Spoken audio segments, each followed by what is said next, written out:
പല ആളുകളിലും അവരുടെ വ്യക്തിത്വത്തിൽ സാരമായിട്ടുള്ള പ്രശ്നങ്ങൾ ഉണ്ടാവാറുണ്ട്. അവരുടെ വ്യക്തിത്വം കാരണം അവരുടെ സോഷ്യൽ ലൈഫും അവരുടെ വർക്ക് ലൈഫും ആളുകളായിട്ട് ഇന്ററാക്ട് ചെയ്യുന്ന രീതിയിലൊക്കെ പ്രശ്നങ്ങൾ ഉണ്ടാവാം. ഇപ്പൊ അവർ ഫാമിലി ലൈഫ് ലീഡ് ചെയ്യാന്നുണ്ടെങ്കിൽ അത് ഭയങ്കര ബുദ്ധിമുട്ടായിരിക്കും. ഈ ഒരു സ്കീസോയിഡ് പേഴ്സണാലിറ്റി ഡിസോർഡറിലെ ആളുകൾ പലപ്പോഴും കല്യാണമൊന്നും കഴിക്കാറില്ല. കാരണം അവർക്ക് അതൊരു ആവശ്യമായിട്ട് തോന്നാറില്ല. ഒരു റിലേഷൻഷിപ്പ് വേണം, ഒരാൾ കൂട്ടിന് വേണം എന്നുള്ള യാതൊരുവിധ ചിന്തയും ആൾക്ക് ഉണ്ടാവില്ല എന്നുള്ളത് തന്നെയാണ്. അപ്പൊ ഇത് ഉണ്ടാക്കി കൊടുക്കുക, നമ്മുടെ മുന്നിലിരിക്കുന്ന ക്ലയന്റിന് അത് ഉണ്ടാക്കി കൊടുക്കുക എന്നുള്ളതായിരിക്കും ഒരു തെറാപ്പിസ്റ്റിനെ അല്ലെങ്കിൽ ഒരു സൈക്കോളജിസ്റ്റിനെ സംബന്ധിച്ചിടത്തോളം ഒരു ടാസ്ക് എന്ന് പറയുന്നത്. പക്ഷെ കൃത്യമായിട്ടുള്ള സൈക്കോ തെറാപ്പീസിലൂടെയും കൃത്യമായിട്ടുള്ള സൈക്കോളജിക്കൽ സെഷൻസിലൂടെ ഒക്കെ പോയി കഴിഞ്ഞാൽ നമുക്ക് ഇവരുടെ ബിഹേവിയേഴ്സിന് ഒരു പരിധി വരെ മോഡിഫൈ ചെയ്തിട്ട് ഇവർക്ക് വേണ്ടിയിട്ടുള്ള സോഷ്യൽ സ്കിൽസും കാര്യങ്ങളൊക്കെ ഡെവലപ്പ് ചെയ്ത് കൊണ്ടുവരാൻ പറ്റും എന്നുള്ളത് തന്നെയാണ്. ഹലോ, ഞാൻ റാഹിന ഫസ്മി, ഹീൽ ആൻഡ് ഹാപ്പിനെസ്സിലെ കൺസൾട്ടന്റ് സൈക്കോളജിസ്റ്റ് ആണ്. പല ആളുകളിലും അവരുടെ വ്യക്തിത്വത്തിൽ സാരമായിട്ടുള്ള പ്രശ്നങ്ങൾ ഉണ്ടാവാറുണ്ട്. അവരുടെ വ്യക്തിത്വം കാരണം അവരുടെ സോഷ്യൽ ലൈഫും അവരുടെ വർക്ക് ലൈഫും ആളുകളായിട്ട് ഇന്ററാക്ട് ചെയ്യുന്ന രീതിയിലൊക്കെ പ്രശ്നങ്ങൾ ഉണ്ടാവാം. അങ്ങനെ അവർ ചിന്തിക്കുന്ന രീതിയിൽ വരെ വിഷയമാവുന്ന രീതിയിലുള്ള ഒരു വ്യക്തിത്വം ഉണ്ടാവാം. അപ്പൊ അവരുടെ വ്യക്തിത്വത്തിൽ പ്രശ്നം ഉണ്ട് എന്നുള്ളതോ അവർക്കിട്ട് മനസ്സിലാവണമില്ല. ആരെങ്കിലും പറഞ്ഞു കൊടുത്തു കഴിഞ്ഞാൽ അവർക്ക് മാറ്റാനും പറ്റുന്നില്ല. അത്തരത്തിൽ വ്യക്തിത്വത്തിൽ സോഷ്യൽ എക്സ്പെക്ടേഷൻസ് എന്ന്, അതായത് നമ്മളൊക്കെ സാമൂഹിക ജീവികളാണ്, നമ്മളെ അടുത്തുനിന്ന് ഒരു സൊസൈറ്റി എക്സ്പെക്ട് ചെയ്യുന്ന കുറച്ച് കാര്യങ്ങളുണ്ട്.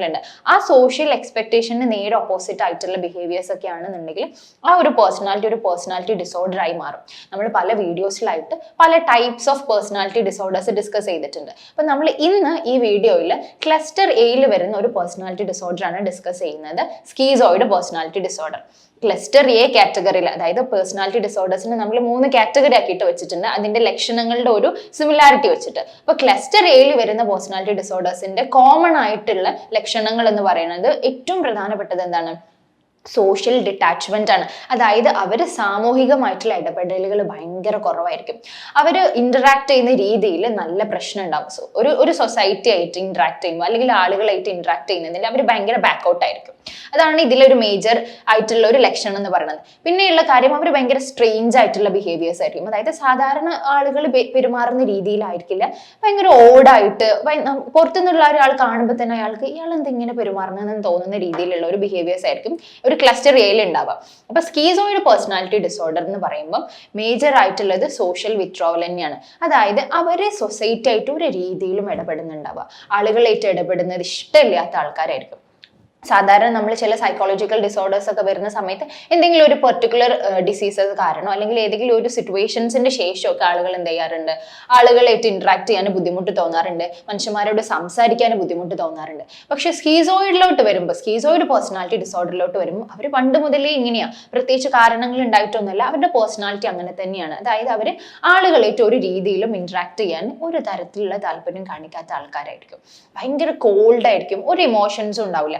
അതായത് ഹ്യൂമൻസിന്റെ ഒക്കെ ബേസിക് ആയിട്ടുള്ള നീഡാണ് നല്ല റിലേഷൻഷിപ്സ് ഉണ്ടാവുക, അങ്ങോട്ടും ഇങ്ങോട്ടും സ്നേഹം കൈമാറുക, അങ്ങോട്ടും ഇങ്ങോട്ടും കെയർ കിട്ടി, എന്നെ ആരെങ്കിലും കെയർ ചെയ്യണം അല്ലെങ്കിൽ ഞാൻ എനിക്ക് ഇഷ്ടമുള്ള പോലെ കെയർ ചെയ്യണം എന്നൊക്കെ ഉള്ള അങ്ങനത്തെ ഫീലിങ്സ് ഒക്കെ ബേസിക് ആയിട്ടുള്ള ഹ്യൂമൻസിന്റെ നീഡാണ്. പക്ഷേ ഈ ഒരു സ്കീസോയിഡ് പേഴ്സണാലിറ്റി ഡിസോർഡറുള്ള ആളെ സംബന്ധിച്ചിടത്തോളം അയാൾക്ക് ഇത്തരത്തിലുള്ള ഒരു ഇമോഷൻസ് ഉണ്ടാവില്ല. ഇമോഷണലി ഭയങ്കര കോൾഡ് ആയിരിക്കും, ഒരാളോടും അറ്റാച്ച്മെന്റ് തോന്നൂല, ഒരു പരിപാടിയിലും പോകാൻ ഇൻട്രസ്റ്റ് ഉണ്ടാവില്ല. അത്രയ്ക്ക് അങ്ങോട്ട് ഒരു ആളുകളായിട്ട് ഇന്ററാക്ട് ചെയ്യാൻ ഒരു തരത്തിലുള്ള താല്പര്യം കാണിക്കാത്ത ആൾക്കാരായിരിക്കും. അവർക്ക് അതിൽ നിന്ന് ഒരു സന്തോഷം കിട്ടുന്നില്ല എന്നുള്ളത്, അവർക്കതൊരു ആവശ്യമല്ല ആളുകളായിട്ട് ഇന്ററാക്ട് ചെയ്യണം എന്നുള്ളത്. അത്രയ്ക്ക് കോൾഡ് ആയിരിക്കും, ഒരു ഇമോഷൻസ് ഉണ്ടാവില്ല അവർക്ക് എന്നുള്ളതാണ്. അപ്പൊ ഇവരുടെ ലൈഫ് എന്ന് പറയുമ്പം അവര് ഫാമിലിയിലാണെന്നുണ്ടെങ്കിൽ ഇപ്പൊ അവരുടെ പാരന്റ്സിനോടോ സിബ്ലിങ്സിനോടൊന്നും അവർക്ക് ഒരു അറ്റാച്ച്മെന്റ് ഫീൽ ചെയ്യില്ല, അവർ ഇന്ററാക്ട് ചെയ്യണം എന്ന് നിർബന്ധമില്ല. ഇനിയിപ്പോ അവർ ഫാമിലി ലൈഫ് ലീഡ് ചെയ്യാന്നുണ്ടെങ്കിൽ അത് ഭയങ്കര ബുദ്ധിമുട്ടായിരിക്കും. ഈ ഒരു സ്കീസോയിഡ് പേഴ്സണാലിറ്റി ഡിസോർഡറിലെ ആളുകൾ പലപ്പോഴും കല്യാണമൊന്നും കഴിക്കാറില്ല. കാരണം അവർക്ക് അതൊരു ആവശ്യമായിട്ട് തോന്നാറില്ല. ഒരു റിലേഷൻഷിപ്പ് വേണം, ഒരാൾ കൂട്ടിന് വേണം എന്നുള്ള യാതൊരുവിധ ചിന്തയും ആൾക്ക് ഉണ്ടാവില്ല എന്നുള്ളത് തന്നെയാണ്. ആൾക്ക് അതൊരു പ്രശ്നമായിട്ടും തോന്നുന്നുണ്ടാവില്ല.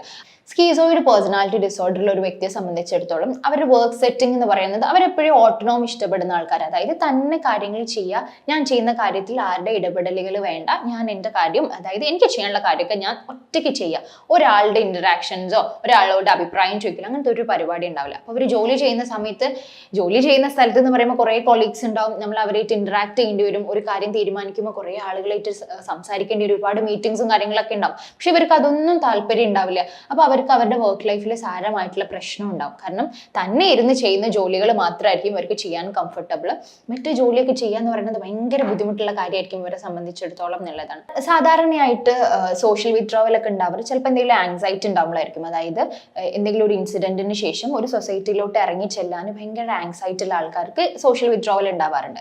അല്ലെങ്കിൽ ഞാൻ മുന്നേ പറഞ്ഞ പോലെ എന്തെങ്കിലും ഒരു ഇൻസിഡന്റ് കാരണം, എന്തെങ്കിലും ഒരു ട്രോമാറ്റിക് എക്സ്പീരിയൻസ് കാരണം ആൾക്കാർക്ക് എന്ത് ചെയ്യാറുണ്ട്, ഒരു ആളുകളായിട്ട് മിങ്കിൾ ആവാനും ചെറിയ ബുദ്ധിമുട്ട് ഉണ്ടാവാറുണ്ട്. ഇപ്പൊ റിലേഷൻഷിപ്പിൽ എന്തെങ്കിലും ഇഷ്യൂസ് ഉണ്ടായി കഴിഞ്ഞാൽ ചിലപ്പോൾ പുതിയൊരു റിലേഷൻഷിപ്പ് ഉണ്ടാവാനും ബുദ്ധിമുട്ടുണ്ടാവാറുണ്ട്. പക്ഷേ സ്കീസോയിഡ് പേഴ്സണാലിറ്റി ഡിസോർഡർ ഉള്ള ഒരാളെ സംബന്ധിച്ചിടത്തോളം അയാൾക്ക് ഇങ്ങനത്തെ പ്രശ്നങ്ങളൊന്നും ഉണ്ടാവില്ല. ഇനിയിപ്പോൾ സോഷ്യൽ സ്കിൽസിലും വലിയ വിഷയം ഉണ്ടാവില്ല. അതായത് സംസാരിക്കാനോ സ്പീച്ചിലോ അല്ലെങ്കിൽ ബിഹേവിയറിലോ അങ്ങനത്തെ ഒരു ഇഷ്യൂസ് ഉണ്ടാവില്ല. പക്ഷെ എന്താണ്, ഇവർക്ക് താല്പര്യമില്ല, ഇവർക്ക് ഇതിലൊന്നും ഒരു ഹാപ്പിനെസ് ഇല്ല എന്നുള്ളതാണ്. ഇപ്പൊ സാധാരണയായിട്ട് ആളുകൾ അങ്ങോട്ടും ഇങ്ങോട്ടും തമാശ പറയും, ചിരിക്കും, അങ്ങനത്തെ കാര്യങ്ങളിലൊന്നും ഇവർക്ക് ഒരു താല്പര്യം ഉണ്ടാവില്ല. ഇവർ എല്ലാം തന്നിൽ മാത്രം കോൺസെൻട്രേറ്റ് ചെയ്ത് നിൽക്കുന്ന രീതിയായിരിക്കും അവർക്ക് ഉണ്ടാവുക എന്നുള്ളതാണ്. അതുകൊണ്ട് തന്നെ പലപ്പോഴും സ്കീസോയിഡ് പേഴ്സണാലിറ്റി ഡിസോർഡറിലെ വ്യക്തികൾ ഒരു ആബ്സെന്റ് മൈൻഡഡ് ആയിരിക്കും. കാരണം അവരെ ചുറ്റിലുള്ളതിനെ കുറിച്ചൊന്നും ബോധേഡല്ല. മറ്റൊരാൾ എന്താ ചെയ്യുന്നത് എന്നോ, അല്ലെങ്കിൽ അയാൾ എന്നെ കുറിച്ചാണ് എന്നോടാണ് സംസാരിക്കുന്നത് എന്നോ, അല്ലെങ്കിൽ അയാൾക്ക് എന്നോട് സംസാരിക്കാൻ താല്പര്യം ഉണ്ടെന്ന്, അങ്ങനത്തെ കാര്യങ്ങളൊന്നുമില്ല. എൻ്റെ ചുറ്റിൽ നടക്കുന്നതിനെ കുറിച്ചൊന്നും അയാൾ ബോധേഡ് ആയിരിക്കില്ല. ഒരു ആബ്സെന്റ് മൈൻഡഡ് ആയിട്ട് തൻ്റെ കാര്യങ്ങൾ മാത്രം നോക്കി നടത്തുന്ന രീതിയിലായിരിക്കും പലപ്പോഴും സ്കീസോയിഡ് പേഴ്സണാലിറ്റി ഡിസോർഡർ ഉള്ള ഒരു വ്യക്തി ഉണ്ടാവുക എന്നുള്ളത്. ഇപ്പം പേഴ്സണാലിറ്റി ഡിസോർഡേഴ്സ് എന്ന് പറയുമ്പോൾ ട്രീറ്റ് ചെയ്യാൻ കുറച്ച് അത്യാവശ്യം ബുദ്ധിമുട്ടുള്ള കാര്യം തന്നെ. കാരണം ഇവർക്ക് ഇൻസൈറ്റ് ഉണ്ടാവില്ല, ഇതൊരു പ്രശ്നമാണെന്ന് ഇവർക്ക് തോന്നുന്നുണ്ടാവില്ല. ഞാൻ ആളുകളോട് സംസാരിക്കാത്തതും, എനിക്ക് ആളുകളോട് സംസാരിക്കുമ്പോൾ ഒരു സന്തോഷം തോന്നാത്തതും, ഒരു റിലേഷൻഷിപ്പ് ഒക്കെ ഉണ്ടാവുമ്പം ആളുകളായിട്ട് ഇന്റിമേറ്റ് റിലേഷൻസ് ഉണ്ടാകുമ്പോൾ എനിക്കൊരു സന്തോഷം കിട്ടണം, അങ്ങനത്തെ സംഗതികളൊന്നും ഇവർക്ക് ഉണ്ടാവില്ല. അതുകൊണ്ട് ഇവർക്ക് അതൊരു പ്രശ്നമായിട്ട് തോന്നുന്നില്ല എന്നുള്ളത്. ഇപ്പോൾ ഈ സ്കീസോയിഡ് പേഴ്സണാലിറ്റി ഡിസോർഡറുള്ള ഒരു വ്യക്തിയെ സംബന്ധിച്ചിടത്തോളം അവർക്ക് ചുരുങ്ങിയ കൂട്ടേ ഉണ്ടാവുള്ളൂ. ഭയങ്കര ലിമിറ്റഡ് ആയിട്ടുള്ള റിലേഷൻഷിപ്പ് സർക്കിൾ ആയിരിക്കും ഇവർക്ക് ഉണ്ടാവുക. ഇന്റിമേറ്റ് ആയിട്ടുള്ള റിലേഷൻസ് ഉണ്ടാക്കണം. ഇവർക്ക് ഒരു സെക്ഷൽ ഡിസയേഴ്സ് ഒക്കെ ഭയങ്കര കുറവായിരിക്കും എന്നുള്ളത് തന്നെയാണ്.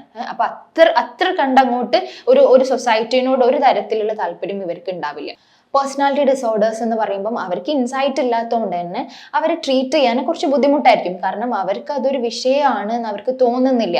അവരുടെ ബിഹേവിയേഴ്സ് അവരുടെ ചുറ്റിലുള്ള റിലേഷൻഷിപ്സിൽ പ്രശ്നം ഉണ്ടാക്കുന്നുണ്ട്, അവരുടെ സോഷ്യൽ ലൈഫിൽ പ്രശ്നം ഉണ്ടാക്കുന്നുണ്ട്, അവരുടെ വർക്ക് ലൈഫിൽ പ്രശ്നം ഉണ്ടാക്കുന്നുണ്ട് എന്നുള്ള ഒരു തിരിച്ചറിവ് ചിലപ്പോൾ ഇവർക്ക് ആയിട്ടുണ്ടാവില്ല. അപ്പോൾ ഇത് ഉണ്ടാക്കി കൊടുക്കുക, നമ്മളുടെ മുന്നിലിരിക്കുന്ന ക്ലയന്റിന് അത് ഉണ്ടാക്കി കൊടുക്കുക എന്നുള്ളതായിരിക്കും ഒരു തെറാപ്പിസ്റ്റിനെ അല്ലെങ്കിൽ ഒരു സൈക്കോളജിസ്റ്റിനെ സംബന്ധിച്ചിടത്തോളം ഒരു ടാസ്ക് എന്ന് പറയുന്നത്. പക്ഷെ കൃത്യമായിട്ടുള്ള സൈക്കോ തെറാപ്പീസിലൂടെയും കൃത്യമായിട്ടുള്ള സൈക്കോളജിക്കൽ സെഷൻസിലൂടെ പോയി കഴിഞ്ഞാൽ നമുക്ക് ഇവരുടെ ബിഹേവിയേഴ്സിന് ഒരു പരിധി വരെ മോഡിഫൈ ചെയ്തിട്ട് ഇവർക്ക് വേണ്ടിയിട്ടുള്ള സോഷ്യൽ സ്കിൽസും കാര്യങ്ങളൊക്കെ ഡെവലപ്പ് ചെയ്ത് കൊണ്ടുവരാൻ പറ്റും എന്നുള്ളത് തന്നെയാണ്.